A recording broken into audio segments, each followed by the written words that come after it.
Tulane University in New Orleans is one of the most highly regarded selective research universities in the United States, with about 4,400 employees and 13,500 students. Charlie McMahon is the CIO of Tulane, and he's with us here today. We asked Charlie to come on stage and speak a little bit about what we've accomplished together. Charlie.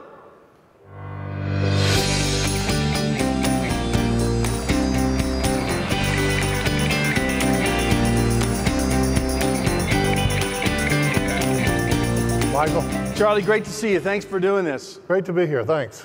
So in 2009, you joined Tulane University and you found an environment that needed some help and, like many of our customers, some challenges in the data center. Tell us what you found and a little bit about your goals and what you hope to achieve. Well, sure. And although I started in 2009, any story about Tulane really has to go back to Katrina. So at the time Katrina happened, as the case is with many institutions, we had IT investments that needed to be made. But because of the economic realities associated with Katrina, we had to postpone those for longer than we would have liked. So I arrived in 2009 and got a clear message from my president that, somehow we've got to come in and do more with IT. And we were very quick to get to the place where we're not talking about doing more with less, but we're talking about doing the right thing to advance the institution's objectives.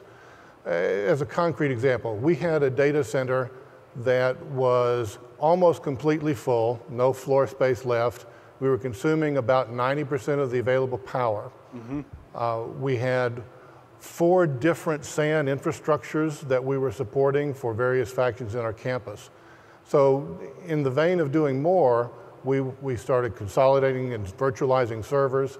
We collapsed from 4 SANs to 2. And if you look at our data center today, we have about half of our floor space freed up.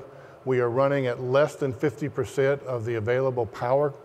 We have literally, because of the partnership with Dell, because this philosophy of doing more, we have literally extended the life of our data center for a decade. That's in the existing space footprint that you had? In the existing physical footprint, the existing power and cooling envelope, no changes to that infrastructure, just changes to the way we were implementing the technologies used to support the campus. That's great. Let me give you another example. We also were faced with a network that had not had material investments for some period of time. The majority of the fiber that we had in the ground was multi-mode fiber. Mm-hmm. And as everybody in the audience knows, that presents challenges with the high bandwidths that we need, particularly in a research environment. So with some help from our friends at Dell, we re-architected the network from below ground up.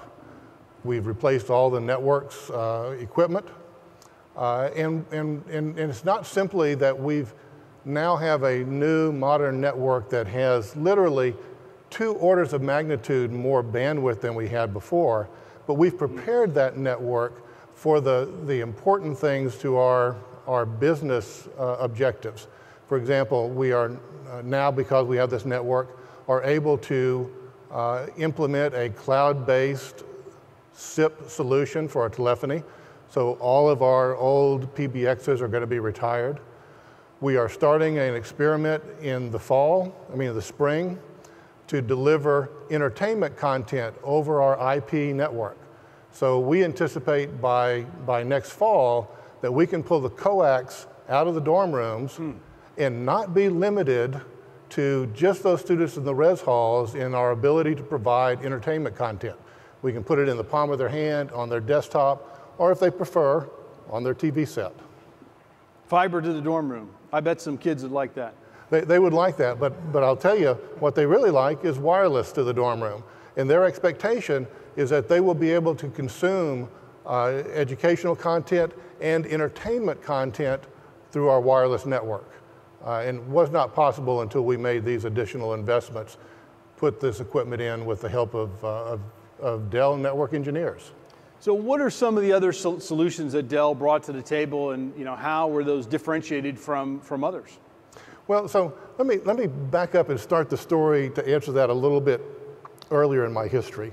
My first material engagement with Dell was around buying some supercomputers. Now this was back in the day when nobody thought of Dell when they thought of supercomputers. So your team sat down with me and we said, you know, if we take some risks together, we can make a pretty nice supercomputer. In fact, we did that. Our first machine with you debuted at number 24 on the top 500 list. It's a real success story. And at that time, Dell was the place that I could go and sit down, and Dell could bring all of the different players to the table for us to meet an objective.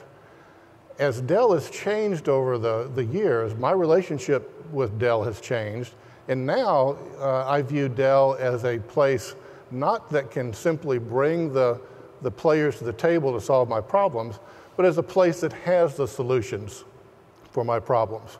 And I'll give you an example. We do a lot of medical research, life-saving research. We have faculty that do field work in sub-Saharan Africa. Using one of your products, we're able to securely project their data to their devices in the field in ways that just were not possible without your technologies. So that's a life-saving example of the things that we do, things that matter almost real time in the field, and being able to connect that researcher back to their data and back to their instruments and back to their colleagues in New Orleans. Well, that's fantastic, Charlie. Thank you so much for doing this and sharing your story with the rest of the DellWorld audience. Thank you so much.